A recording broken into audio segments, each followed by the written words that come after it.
A very good day to all. So we'll discuss the next topic on manufacturing technology in the video lecture series. So in this video, what we'll be discussing about is pattern making allowances.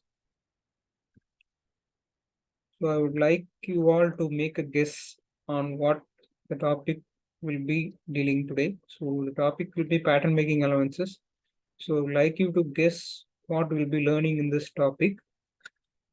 So from this image, you can see that pattern making allowances, it's about the change in pace, particularly the change in the volume of the object with change in pace. So in the first image, as you can see, the gas occupies the entirety of the container because their molecules are loosely aligned. They tend to fill the container. So when it changes its phase from gas to liquid, it occupies a little bit less space. So they will be slightly more rigidly aligned compared to gases. But in the third image, as you can see, when it solidifies into a solid, you can see that it has a definite shape.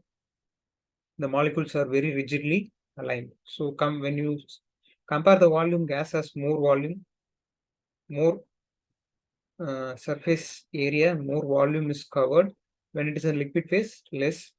And when it's solid, it has a definite shape and a smaller volume. So this is what we will be learning today. So we already know the sand casting process. So in the sand casting process, the main point is you'll be making a pattern which will be the replica of the object which we have to make. For example, if you are making a dumbbell, so pattern will be in the exact shape and size of the dumbbell. So that's what we discussed. But as you can see in this image, so during the casting process, we'll be pouring the molten metal into the mold cavity. So when molten metal is poured into the mold cavity and it solidifies, so naturally what happens? The metal will shrink. So when it shrinks, what happens is that the size of the output casting which we get will not be the same size of the pattern. It will be slightly smaller in size because solid, during the solidification process, the molecules are rigidly aligned and hence the shrinkage happens. So how to overcome this? We have to provide some allowances. So that is what we'll be discussing in today's topic, pattern making allowances. So first allowance is for shrinkage. So as we discussed in the previous slide, so when material changes its phase from liquid to solid, shrinkage happens. So to compensate for the shrinkage, what you have to do is you have to make the pattern a little bit larger. So that can be compensated by making the pattern slightly larger than the actual size required. So as we can see here, so this area is actually the white marked area is actually the size required, but you see the actual pattern size, including the hatched lines, you can see it's a slightly larger size because it will compensate for the shrinkage happening during the solidification process. So this type of allowance is called as the shrinkage allowance. Next one is the draft allowance. So here draft is providing a slight angle, slight taper, so that the pattern can be removed easily. As you can see here, so if we need a cylindrical object like this, and if we make pattern like this, what happens is that once it solidifies or during the pattern removal process, so once the mold is set, the pattern is placed on the sand, and when the sand is rammed, and when you have to remove the pattern, what happens is that if it is a straight cylinder like this, the sand around the edges, so these edges will break down, so you will not get the smooth surface. For that, what you have to do is you will provide draft like this, so some tapered angle draft like this. So what it does is that it enables easy removal of pattern from the sand. And once the molding process is done, we can cut away the taper so that we can get the exact shape. So this type of allowance is called as the draft allowance. We are providing this allowance so that a smooth mold cavity is obtained once the pattern is removed from the sand. Next is the machining allowance. So machining allowance depends upon the surface finish required.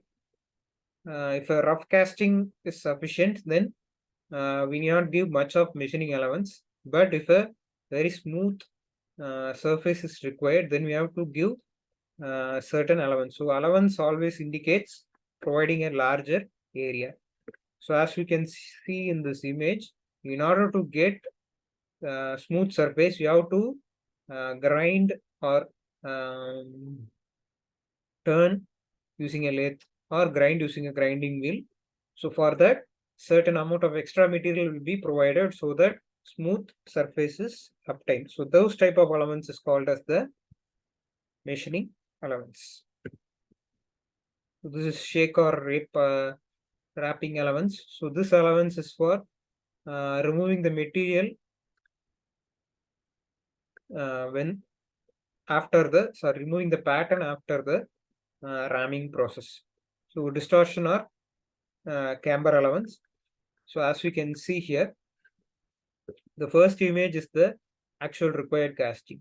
So when you make a pattern for this shape and you do the casting process, what happens is that during the solidification process, the material in the which has smaller surface area large surface area. As you can see, this is an eye section. So the top surface will always cool more rapidly because it has a larger surface area, whereas the inside part of the eye will cool slowly because it has smaller surface area. What happens is that the pattern will be distorted like the second image. So what we do is we make the pattern in a slightly distorted shape. So if you see the third image, so this will be the shape of the pattern which we'll be making. So this is to compensate for the distortion happening during the solidification process. So that we can get the required shape. So this type of allowance is called as the camber or distortion allowance. So that's all regarding the allowance. So to give you a quick recap, allowance is nothing but providing extra material or change in shape, variation in shape in order to compensate for the machining process, variation in size, variation in shape. So hope you understood the topic. We'll see in the next lecture video. Thank you all.